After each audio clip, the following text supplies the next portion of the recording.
जो आज का सेशन है देखेंगे फायर एंड एक्सप्लोजन सेफ्टी के ऊपर। जनरली ऐसे लेक्चर जो होते हैं वो डेटा के साथ स्टार्ट करते हैं कि पास्ट में कितनी फायर्स हुए हैं, एक्सप्लोजन हुए हैं, कितने सारे एक्सीडेंट्स हुए हैं इंडस्ट्री में। और क्योंकि आप सभी लोग डिफरेंट इंडस्ट्रीज से आ रहे हैं, स्पेशली पेट्रोकेमिकल इंडस्ट्रीज से आ रहे हैं, तो आपके लिए कोई नई चीज़ नहीं है। तो हम उस पर अपना समय ज़ाया नहीं करेंगे कि कितने एक्सीडेंट्स हुए हैं, कहाँ हुए हैं, क्या मेजर एक्सीडेंट्स हैं। For example Pasadena Texas, Flixborough in UK, Piper Alpha, Bhopal gas tragedy, IOCL Jaipur tank farm fire, और अभी रिसेंटली एक जयपुर रहेगा। किस चीज़ के ऊपर रहेगा? Fire triangle tetrahedron. फायर का कोई भी सेशन फायर ट्रायंगल से चालू होता है। आई होप आप सब किसी न किसी इंडस्ट्रीज हैं, तो आपके यहाँ होता है, फायर वाले सभी के यहाँ होते हैं, तो एक ट्रेनिंग देते ही हैं, बेसिक ट्रेनिंग। तो आप सभी फैमिलियर होंगे कि फायर ट्रायंगल और टेट्राहेड्रॉन क्या होता है, लेकिन फिर भी हम बस थोड़ा सा इसको ब्रीफ ओवरव्यू लेंगे। उसके बाद हम देखेंगे flammability characteristics of a mixture. कोई अगर मैं बात कर रहा हूँ, कोई एक मिक्सचर है, सपोज एक्स मिक्सचर है, तो क्या वो फ्लेमेबल है?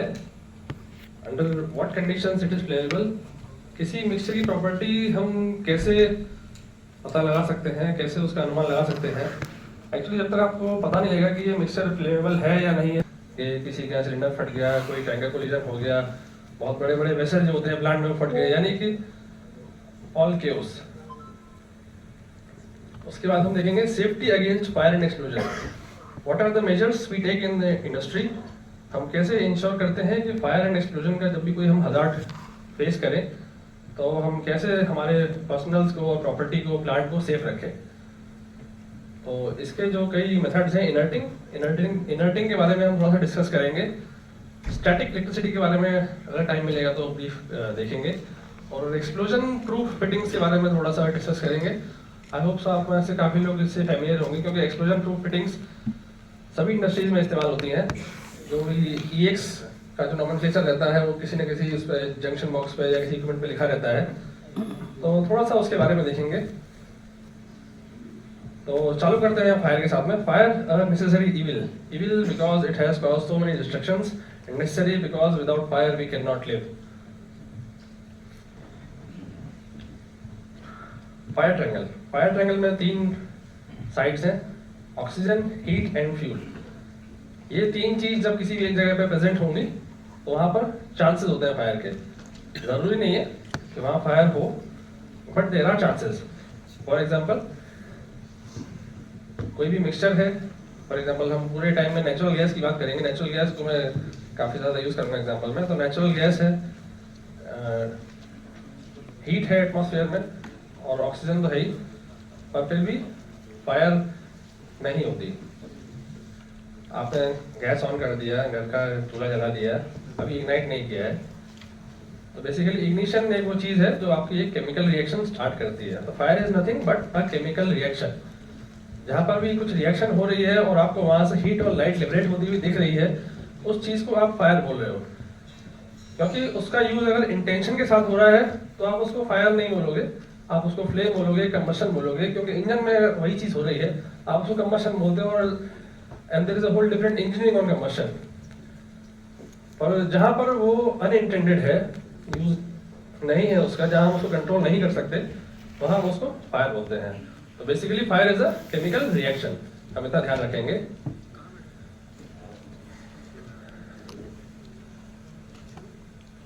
अब इन्हीं किसी 3 एलिमेंट में से आप एक भी चीज अगर हटा देंगे, तो फायर एक्सटिंग्विश हो जाएगी। Very simple. अगर हम हीट को हटा देते हैं तो भी आग बुझ जाएगी। हीट को हम कैसे हटाते हैं, कोई बताएगा?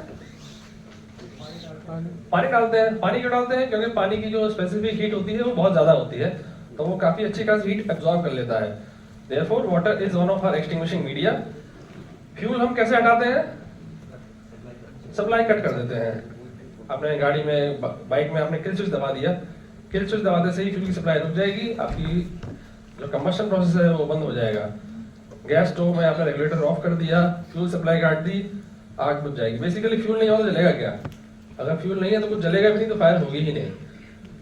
और ऑक्सीजन अगर हटाते हैं तो भी आग बुझती है, क्योंकि बेसिकली ऑक्सीजन नहीं, ऑक्सीजन इसलिए मैं लिख रहा हूँ क्योंकि ऑक्सीजन हर जगह अवेलेबल रहता है। More specific term will be oxidising agent, ऐसी चीज जो फ्यूल को ऑक्सीडाइज कर सके। तो ऑक्सीजन हटाने के जो तरीके होते हैं कि आप ऑक्सीजन की कंसंट्रेशन कम कर दीजिए उस एनवायरनमेंट में, फायर सस्टेन नहीं कर पाएगी। कैसे करते हैं? आपने देखा होगा CO2 एक्सटिंग्विशर्स जो होते हैं वो बेसिकली क्या करता है, फायर को स्मदर करता है, ब्लैंकेट करता है, ताकि जो रिएक्शन जो चल रही है उसमें ऑक्सीजन की सप्लाई ना पहुंच पाए। तो ये 3 ट्रायंगल होते हैं, and with an ignition source fire starts, और any item which eliminates any of the elements is termed as extinguisher. अब टेट्राहेड्रॉन क्या है? 3 चीज तो जरूरी थी, आग लग भी गई। टेट्राहेड्रॉन क्या है? चेन रिएक्शन है, चौथा एलिमेंट जो है। बेसिकली मैंने बताया कि फायर एक केमिकल रिएक्शन है, और रिएक्शन को अगर आप केमिकली रिएक्ट करके रोक दोगे तो चौथा एलिमेंट उसमें आ जाएगा और आप फायर को बुझा सकते हो। कोई कॉमन एक्सटिंग्विशिंग एजेंट किसी को पता है? चेन रिएक्शन कैसे बंद करते हैं? डायरेक्टली उसको फायर को रिएक्ट करा के, क्योंकि बेसिकली देखिए फायर एक केमिकल रिएक्शन है, रिएक्शन आपके सामने चल रही है, आपने उसमें कुछ ऐसा डाल दिया कि वो रिएक्शन ऑल टुगेदर हॉल्ट हो गई। ओके, पाउडर आते हैं, dry chemical powder. Dry chemical powder is a generic name, it tells you nothing about the powder. पर पाउडर में बेसिकली क्या होता है? Sodium and potassium carbonates and bicarbonates. तो जैसे ही बाइकार्बोनेट्स और कार्बोनेट्स आपको क्या कहते हैं फायर में डालेंगे तो these are susceptible to heat, मतलब आप जैसे ही इनको हीट करेंगे ये ब्रेक हो जाएंगे और अपने एलिमेंट्स रिलीज कर देंगे। तो H रेडिकल और OH रेडिकल कंबाइन होके H2O जो नॉर्मल हमारी कंबशन रिएक्शन में भी बनता है, तो वो ये बना देगा और फायर को स्टॉप कर देगा। पर DCP से आग बुझाने का एक नुकसान है, क्या?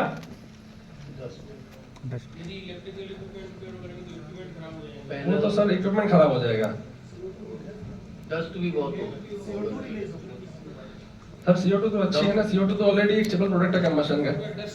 डस्ट बहुत डस्टिंग बहुत होती है सर जी। ये आप जो देख रहे हैं ये फिजिकल चीज है जो आपको दिखती है। आपने आपको बुझाया कैसे है? केमिकली रिएक्ट करवा के। केमिकल रिएक्शन आपने कराई, आग बुझ गई, फायर स्टॉप हो गई। लेकिन क्या आपने वहां से हीट को हटाया? नहीं। क्या आपने फ्यूल को हटाया? नहीं। क्या आपने ऑक्सीजन को हटाया? नहीं। अभी भी 3 एलिमेंट वहां पर एज इट इज प्रेजेंट है। तो अगर दोबारा उसको इग्निशन सोर्स मिल गया तो फायर दोबारा चालू हो जाएगी, हो जाती है और होती भी है। रीइग्निशन काफी ज्यादा देखा गया है DCP के केस में। तो बेसिकली DCP के केस में रीइग्निशन ज्यादा होते हैं। तो ये हमारा चौथा जो आम था टेट्राहेड्रॉन का चेन रिएक्शन। ठीक है, आगे बढ़ते हैं। Flammability characteristics. ये आप जो एक डायग्राम देख रहे हैं इसको हम बोलते हैं फ्लेमेबिलिटी डायग्राम। इसमें आपको 3 चीजें दिख रही हैं, एक फ्यूल है, दूसरा हमारा इनर्ट गैस है नाइट्रोजन, और तीसरा हमारा क्या है? ऑक्सीजन है। इसको हम प्लॉट कैसे करते हैं थोड़ा सा इसके बारे में बताऊंगा। आप इसमें स्केल देख रहे हैं 0 to 100, तीनों लाइन, तीनों एक्सिस पे। आप मान लीजिए कि ये ना एक कोई फ्लास्क है, ग्लास का एक फ्लास्क है।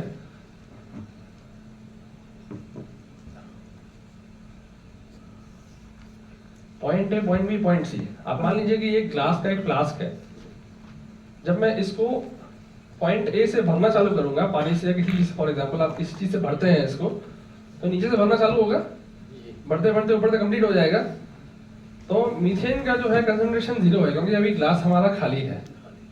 जैसे जैसे ऊपर ऊपर बढ़ता जाएगा तो पॉइंट A तक पहुंच के ग्लास हमारा फुल हो जाएगा, तो मीथेन का कंसंट्रेशन 100 हो जाएगा। Everyone clear? ठीक है। उसी तरीके तो मीथेन को ऐसे प्लॉट करेंगे 0 to 100 में, ऊपर से हम क्या कहते हैं बढ़ेंगे उसको, तो उसको कोई पॉइंट आएगा तो हॉरिजॉन्टल लाइन खींचेंगे तो बताएगा कि मीथेन का कंसंट्रेशन कितना है। इसी ग्लास को अगर मैं पॉइंट B की तरफ से अगर भरता हूं तो उसमें क्या मालूम चलेगा मुझे? ऑक्सीजन 0 to 100 भरना चालू किया है, 100 जस्ट टिप पे है, 0 सबसे दूर है, ग्लास अभी खाली है। धीरे धीरे मैं इसको भर रहा हूँ और जब पूरा भर जाएगा तो ऑक्सीजन 100 हो जाएगा। पॉइंट B पर मैं आपको बता देता हूँ, पॉइंट B पर क्या है? नाइट्रोजन 0 है, ऑक्सीजन 100 है, और मीथेन 0 है, मीथेन 0 है, नाइट्रोजन 0 है और ऑक्सीजन 100 है। तो आप ऐसा कोई भी एक पॉइंट अगर इसमें ले लेंगे तो आपको तीनों के कोऑर्डिनेट मिल जाएंगे। तो ये बेसिकली आपको बता देगा कि मिक्सचर में क्या कंपोजिशन है।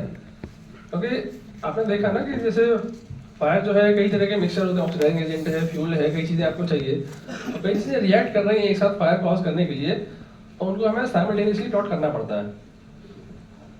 अब इसमें आप एक लाइन देख रहे हैं, एयर लाइन दिख रही है आपको, ए से लेकर एलिफेंट तक जो आ रही है। एयर लाइन में क्या है कि आपका ऑक्सीजन और नाइट्रोजन का कंपोजिशन उसी रेशियो में है। नाइट्रोजन में ये लाइन जा रही है 79 तक,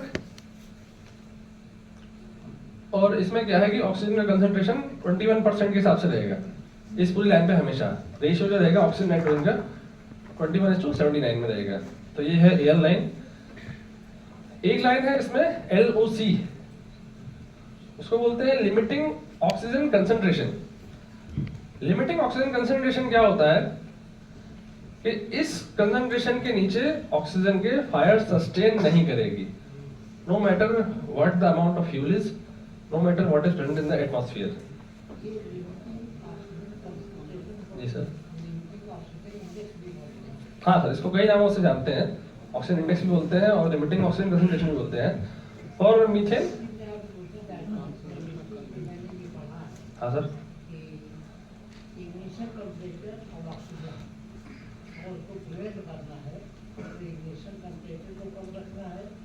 और आपका जो ऑक्सीजन सप्लाई करता है, आपको कार्बन डाइऑक्साइड वहाँ पे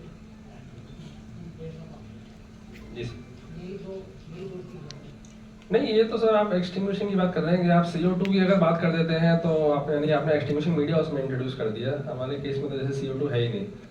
CO2 तो आप किसी न किसी मीडियम से इंट्रोड्यूस करेंगे एक्सटिंग्विश करने के लिए, और अगर आपने इंट्रोड्यूस नहीं किया है, आपके पास जस्ट एक मिक्सचर है, तो क्या वो फ्लेमेबल होगा या नहीं होगा, हम वो असर्टेन करना चाह रहे हैं इस डायग्राम से। प्रिडिक्शन का वे है। हाँ, आपको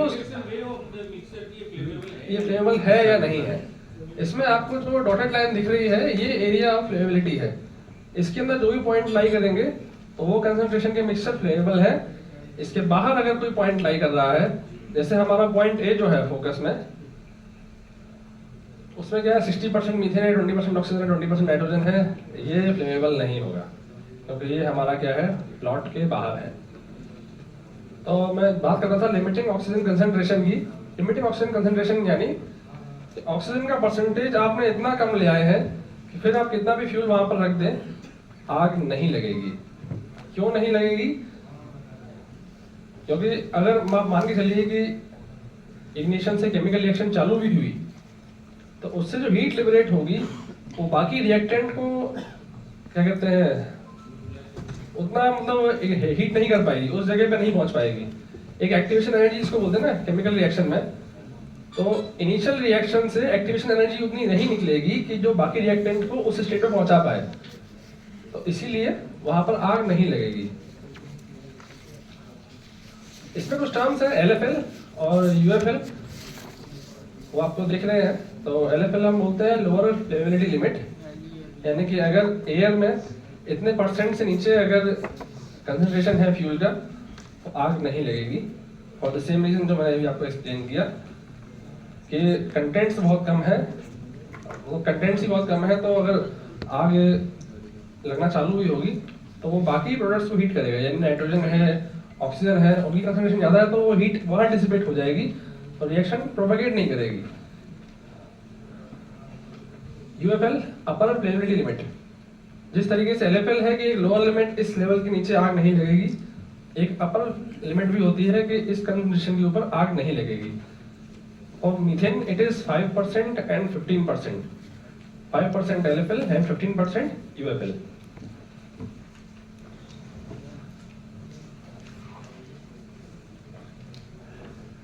अच्छा, कितने लोगों ने IG 541 का नाम सुना है? कोई इंडस्ट्री से IG 541? अच्छा ठीक है, हाँ ठीक, थैंक यू सर। जस्ट थोड़ा सा उस पर एक डिस्कशन था, पर क्योंकि काफी लोग फेमिलियर नहीं है IG 541 से। IG 541 stands for IG inert gas and 541 is the composition यानी कंसंट्रेशन। ये एक एक्सटिंग्विशिंग एजेंट है, इसको हम बोलते हैं क्लीन एजेंट, जो यूज होता है इंडस्ट्रीज में हमारे एरियाज को प्रोटेक्ट करने के लिए। यानी कहीं अगर छोटी सी भी आग लगती है तो उस एरिया को हम IG 541 गैस से फ्लड कर देंगे तो हमारा क्या है जो इक्विपमेंट है वो बच जाएगा। 541 is the composition, 52% nitrogen, 40% argon and 8% CO2, ये उसका कंपोजिशन रहता है। तो अगर आपको कल को कोई नया एक्सटिंग्विशिंग एजेंट बनाना है टोटली गैस बेस्ड, तो आप एक तरफ उसको एयर रखिए, एक तरफ फ्यूल रखिए और एक तरफ आप नया अपना एजेंट रखिए जिसको आप टेस्ट कर रहे हैं। तो उसके क्या कैरेक्टरिस्टिक्स रहेंगे वो आप इससे पता लगा सकते हैं कि आपको कितना कंसंट्रेशन चाहिए आग बुझाने के लिए। Sir 541 is just detail about composition. IG 541 एक ब्रांड, मतलब आप किसी से भी पूछेंगे कि आपको IG 541 चाहिए या कहीं लगवाना है, तो 541 stand for the composition, 52% nitrogen, 40% argon and 8% CO2। आप CO2 से भी आग बुझा सकते हैं, तो आप 100% CO2 इस्तेमाल नहीं करते इंडस्ट्री में फिर भी, because CO2 has GWP, global warming potential, यानी उसके अदर हजार्ड्स हैं, उसके बहुत सारी चीजें हैं। CO2 क्या है, एस्फिक्शिएंट भी है, तो फॉर मेनी रीजंस हम उसको यूज नहीं करते हैं।